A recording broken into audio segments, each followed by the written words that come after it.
യേശു വെറും ഒരു ആത്മീക നേതാവല്ല. യേശു വെറും ഒരു ആരാധന വസ്തുവല്ല. പിന്നെ യേശു ആരാണ്? വിശ്വാസത്തിന്റെ നായകനാണ്.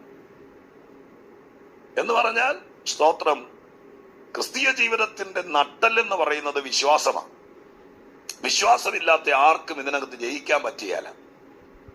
ലോകത്തെ ജയിച്ച ജയമോ നമ്മുടെ വിശ്വാസമാണെന്നാണ് എഴുതിയിരിക്കുന്നത്. പ്രാർത്ഥന നല്ലതാണ്, ഉപവാസം നല്ലതാണ്, പക്ഷെ അത് ശക്തിപ്പെടുന്നത് വിശ്വാസത്താലാണ്.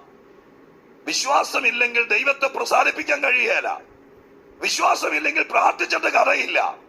വിശ്വാസമില്ലെങ്കിൽ ഉപവസിച്ചുകൊണ്ട് ഗുണമില്ല. വിശ്വാസമില്ലെങ്കിൽ കാത്തിരുന്നതുകൊണ്ട് കാര്യമില്ല.